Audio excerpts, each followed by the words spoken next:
Dear students, now let us study the different parts of the alimentary canal. We see here the parts of the alimentary canal are buccal cavity here, food pipe, this is our food pipe, then comes the stomach, then small intestine, this one is large intestine, here is the rectum, and then anus. Along with these parts of the alimentary canal, some glands are also associated with it and they play their role in digestion of food, like salivary gland present in mouth, pancreas just below the stomach, and liver just here on the other side of the stomach. These are the three main glands present in our body which help in digestion of food. Now, the alimentary canal along with these glands form the digestive system. Now, let us study the role of different parts of the digestive system.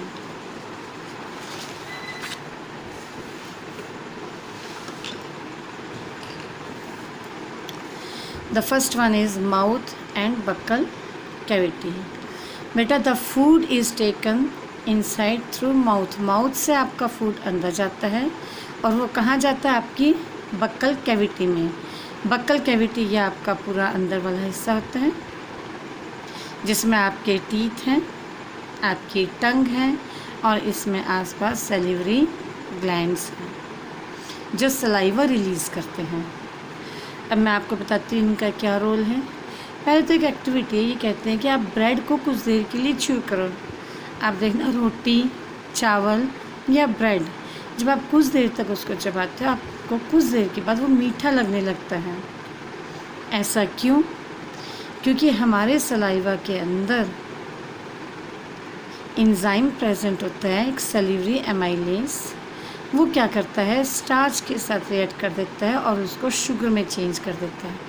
तो इसीलिए चपाती या चावल थोड़ी देर तक अगर आप चबाते हो तो वो आपके सलाइवा के साथ मिक्स हो जाते हैं और वो उसको स्वीट बना देते हैं, मीन्स मीठा बना देते हैं और आपको वो मीठा लगता है. अच्छा, अब मैं आपको एक्सप्लेन करूँगी कि टीथ का क्या रोल है और टंग का क्या रोल है. सलाइवा तो फूड के साथ मिक्स हो जाता है जो आपको फूड को सलो करने में भी हेल्प करता है और इसमें जो एंजाइम है वो फूड के स्टार्च को ब्रेक डाउन करने में हेल्प करते हैं. अब टीथ के मैं आपको डिफरेंट टाइप्स बताऊंगी. Firstly the teeth are rooted in the socket of bones of jaw. ये जो आपके टीथ हैं इधर फंसे होते हैं, इनको सॉकेट कहते हैं. आपके जो स्कल का हिस्सा है उसमें इधर सॉकेट होते हैं, इसके अंदर आपके टीथ होते हैं. टीथ के ऊपर एक वाइट शाइनिंग प्रोटेक्टिव मटेरियल होता है जो इनेमल है. इनेमल जो है आपकी बॉडी का हार्डेस्ट सब्सटेंस है. और टीथ किस काम आते हैं? आपके फूड को कट करने में, मीन्स उसको छोटे पीस में तोड़ने में, टीयरिंग किसी चीज़ को छीलने में. जैसे आप गन्ना एकदम शेर तो मांस को काटता है, एकदम टीयर करता है. आप गन्ने को जब छीलते हो तो उसको टीयरिंग कहते हैं. और ग्राइंडिंग करने के काम आते हैं. ग्राइंडिंग मीन्स फूड के छोटे छोटे पार्टिकल्स में चेंज होना. ग्राइंड करना, जैसे आप मिक्सर वगैरह में ग्राइंड करते हो ना, तो छोटे पार्टिकल्स में चेंज करना. Adult human beings have 32 teeth, 16 in the upper jaw and 16 in the lower jaw. दोनों आपके 16 ऊपर 16 नीचे आपके फूड को कट करने में, च्यू करने में, इन सब में हेल्प करते हैं. ह्यूमन बीइंग की लाइफ में 2 सेट्स ऑफ टीथ आते हैं अपनी लाइफ टाइम में. First set of teeth 20 small teeth का होता है जिसे हम बेबी टीथ या मिल्क टीथ कहते हैं. जो जब बेबी 6 मंथ का होता है या 7 मंथ का होता है तब अपीयर होते हैं। उसके बाद एट द एज ऑफ 6 और 7 ईयर्स, 6 या 7 ईयर्स की एज के बाद बेबी टीथ निकल जाते हैं और आपके परमानेंट टीथ आ जाते हैं, जो कि 32 होते हैं। हमारे पास जो परमानेंट टीथ हैं they are of 4 types: incisors, canine, premolars and molars. Incisors का काम है cutting of food.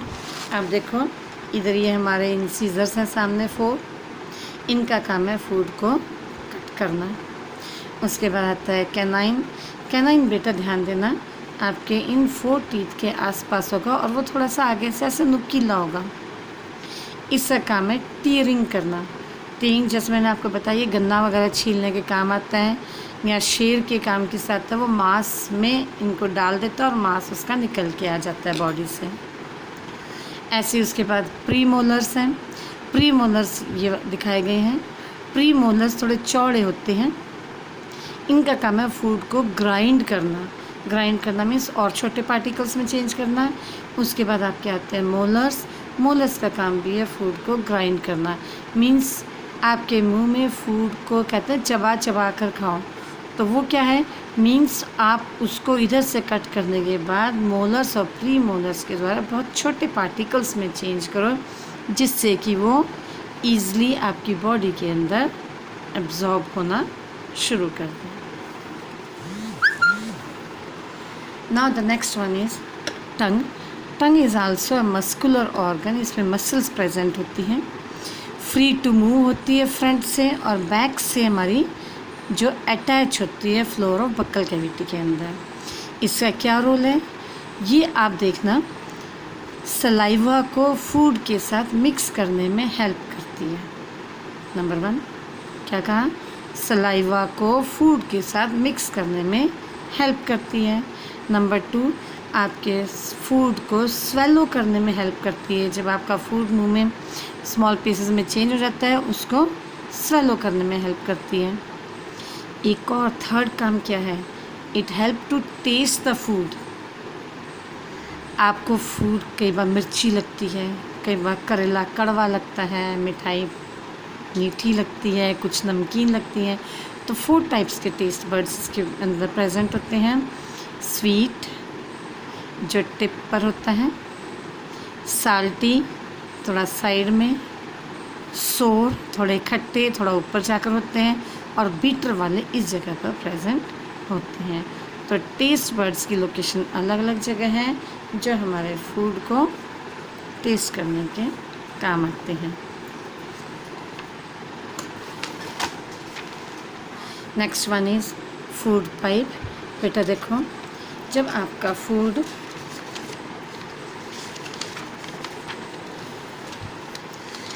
Food mouth के अंदर आ गया, मीन्स ये आपकी माउथ से अंदर जाकर बक्कल कैविटी में चला गया।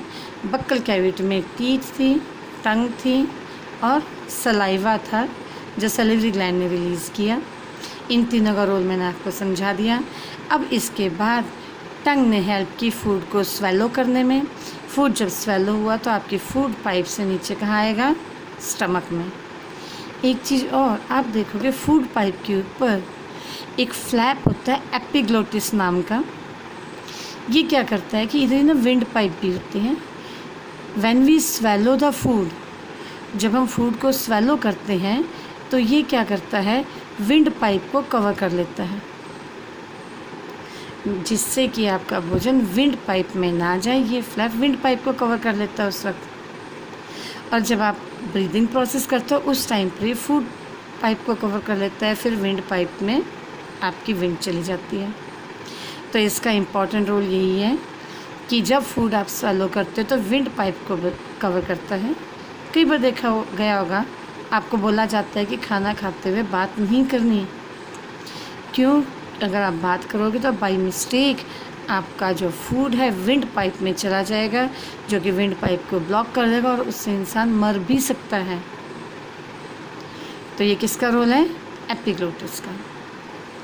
वो इधर प्रेजेंट होता है ये वाला। अब फूड पाइप फूड को ले जाती है आपकी बक्कल कैविटी से स्टमक तक। ये कैसे जाता है? इसकी वॉल्स के अंदर मसल्स होती हैं जो कॉन्टीन्यूसली एक्सपेंड रिलैक्स ऐसे होती रहती हैं and carry the food from buccal cavity to stomach.